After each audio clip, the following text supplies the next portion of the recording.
বিড়ালের মতো 500 বছর বেঁচে থাকার কোনো লাভ নাই। সিংহের মতো এক খণ্ড বাঁচতে চাই। আমি বিএনপি হিসেবে এখানে আসিনি, আমি কোনো দল রিপ্রেজেন্ট করছি না। আমি রুমিন ফারহানা, বাংলাদেশের একজন নাগরিক। আমার তো অধিকার আছে প্রতিবাদ জানানোর। জানাইদ ভাইয়ের কি দোষ ছিল? সে একজন মেধাবী স্টুডেন্ট ছিল, সে একটা পাবলিকে পড়া স্টুডেন্ট। আর যে পুলিশটা গুলি করছে, টোকার বাচ্চা টোকাই। 9 দফা দাবি বাদ দিয়ে এখন সরাসরি 1 দফা দাবিতে রাজপথে নেমেছে গোটা বাঙালি জাতি। হাসিনাকে সরিয়ে নতুন করে একটি দেশ রচনা করতে যাচ্ছে এই প্রতিবাদী মানুষগুলো। ছোট বাচ্চা কিংবা বড়, সবাই এখন হাসিনার শেষটা দেখার অপেক্ষায়। আজকে আমরা হাসিনা এবং তার পালিত পুলিশ বাহিনীকে নিয়ে মানুষের জমে থাকা ক্ষোভ, কষ্ট এবং চাপা কান্নাগুলো আপনাদের দেখাবো, যেগুলো এখন ইউটিউবে ঝড় তুলছে। চলুন ভিডিওটিতে একটি লাইক দিয়ে সম্পূর্ণ ভিডিওটি একবার দেখে আসি।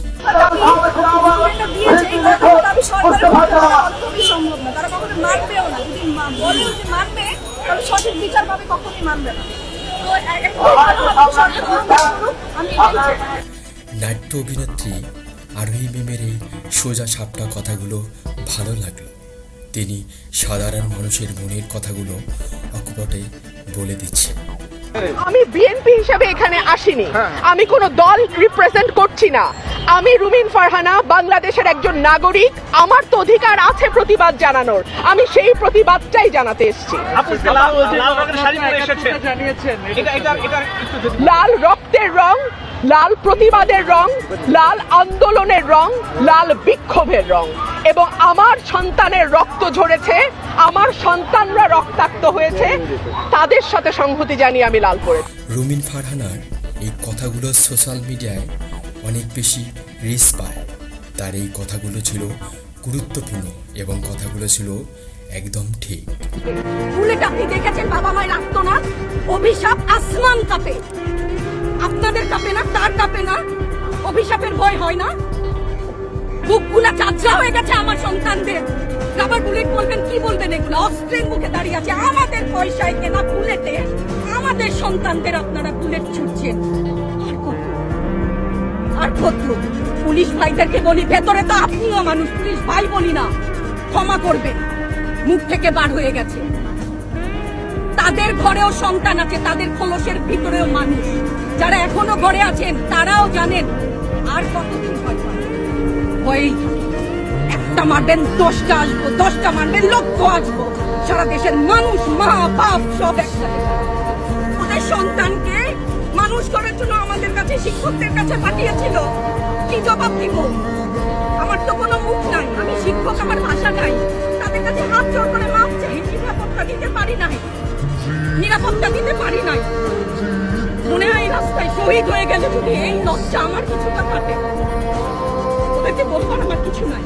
আমি হিজাব করি বলেন আমি হচ্ছে গে জঙ্গি, আরো বলেন না যারাই প্রতিবাদ করছে জঙ্গি। হ্যাঁ, 71-এর সময় জঙ্গি এক যদি চেহারা অমন হয়, 24-এর জঙ্গির চেহারা এরকম হবে। তাহলে দল করলেই কেন, দল করা এটা স্বীকৃতি দিতে হবে। দল করলে ক্ষতি কি? অধিকারই তো চাচ্ছি, সাধারণ মানুষের অধিকার চাচ্ছি। কেন বারবার আমাদেরকে এই কথাটা শুনতে হয়? এই বিভাজনের সুযোগ তো তারা বারবার নিয়েছে। আবার কেন? পিছু হটবা না, ভয় পাবা না। তোমাদের শিক্ষক আমরা, লজ্জা পাই, তোমাদের থেকে শিখেছি। তোমরা যেমন আছো আমরাও আছি। যতদিন না 9 দফা ওদের মানা হয় ততদিন মাঠ থেকে সরবো না। কেউ নিরাপদ না তো। আপনি নিরাপদ? সংবাদ কর্মী আপনি কি আত্মসম্মান বিসর্জন দিয়ে বিভিন্ন নিউজ, লেবুর বাম্পার ফলন নিউজ করতে হচ্ছে না? আপনারও লজ্জা লাগছে না? আত্মীয় স্বজনের কাছে মুখ দেখাতে পারছেন না তো? আপনার হয়ে আমি লড়ছি, আমাকে সহায়তা করেন। Thank you. তিনি একজন মা, একজন শিক্ষিকা, মাকে সেলুট জানায়। তিনি 18 কোটি মানুষের মনের কথাগুলো বলেছেন। আর কতদিন মানুষ তাদের জমে থাকা খুব কষ্ট, চাপা কান্নাগুলো জমে রাখবে? আজকে এই মায়ের কথার মাধ্যমে প্রকাশ করলো ছাত্রদের বিজয় হবে।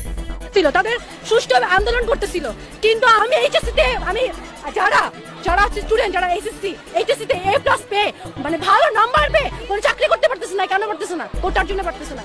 ভালো কথা, ফাইন, মুক্তিযুদ্ধ করছে, ফাইন, তার সন্তান পাইছে, তার নাতিরাও যদি পায় তাদের বংশ বিস্তার হইতেছে না, তাহলে পুরো দেশ কি ওরাই করবে? পুলিশ কিভাবে আসছে দেখেন। এই বোনটির কথাগুলো হৃদয়ে নাড়া দিয়েছে। সত্যি কথা বলেছেন বোনটি। ছাত্রছাত্রীদের এই দাবি পূরণ হবে ইনশাল্লাহ।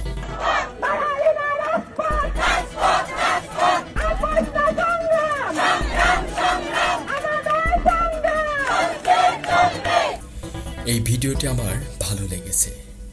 সারা বাংলাদেশের মানুষ যেটা করতে পারেনি, ছাত্রছাত্রীরা তা করে দেখিয়েছেন। তারাই আজকের রিয়েল হিরো। 1971 সালে আমি ঢাকা বিশ্ববিদ্যালয়ে মাস্টার্সের ছাত্র।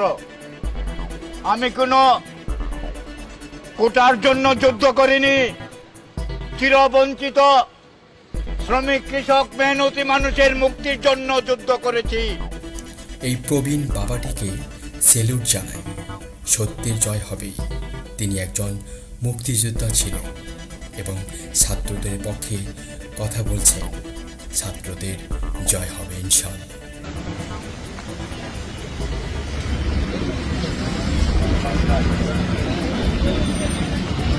বন্ধুগণ, এইভাবে করে নিপীড়িত হয়ে আমি থাকবো না। আমার সন্তান এই পরিবেশে বেড়ে উঠবে না, কারণ দেশটা আমার। দেশটা সংস্কার করবো আমরা। আমাদের মধ্যে কথা বলবেন আলোকচিত্রী মনে মত। চিত্রনায়িকা বাঁধনের কথাগুলো আমার ভালো লেগেছে। তিনি বলেছেন, এই পরিবেশে আমার সন্তান বেড়ে উঠবে না। এইভাবে নিপীড়িত হয়ে আমি থাকবো না, কারণ দেশটা আমার। দেশটা সংস্কার করব আমরা। যে বাচ্চারা তো ডাক দিয়েছে রাস্তায় নামার, এদেরকে তো আবার গুলি করবে। আমরা কি কিছু করতে পারি না? এই একটা প্রশ্ন থেকে একজন আইনজীবী হিসেবে দায়বদ্ধতা থেকে আমরা এসেছি। আধা ঘন্টার মধ্যে পিটিশন ড্রাফট করে আমরা বলেছি যেভাবে পারে যে পারে যেন এই গুলিটা থামানোর চেষ্টা করা হয়। আমরা আমাদের সন্তানদের রক্ষা করার জন্য এসেছি, কারো বাপের প্রয়োজনে আমরা এখানে আসিনি।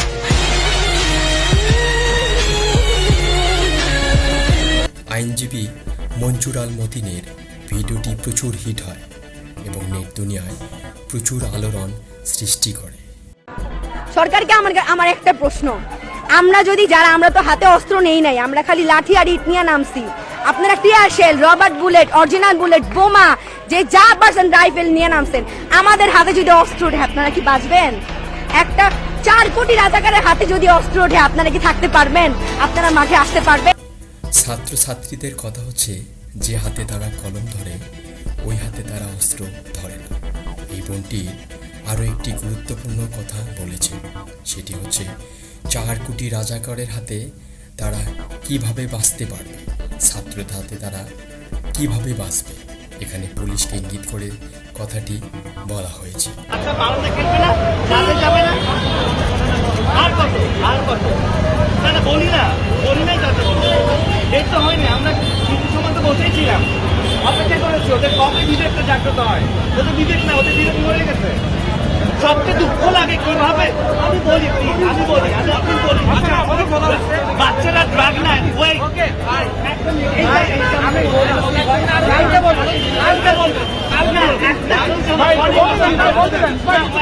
একটা কথা আমাকে খুব বেশি কষ্ট দিয়েছে, কত প্রাণ গিয়েছে কিভাবে বললো যে ওরা ড্রাগ নিয়েছে। পৃথিবীর কোন আইনে একটা ড্রাগ মারা রাইটস আছে? আমি ড্রাগ দিতে পারি, আপনারা মেরে ফেলবেন?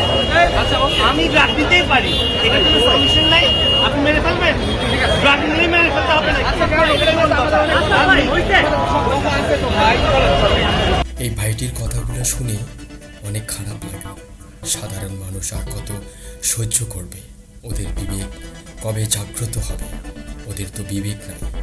সাধারণ মানুষের আর্তনাদ শোনার মতো কেউ নাই।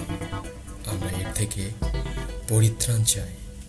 প্রিয় দর্শক, এই ছিল আমাদের আজকের ভিডিওটিতে কোন ডায়লগটি আপনার ভালো লেগেছে তা কিন্তু অবশ্যই কমেন্ট করে জানাবেন। ধন্যবাদ সবাই।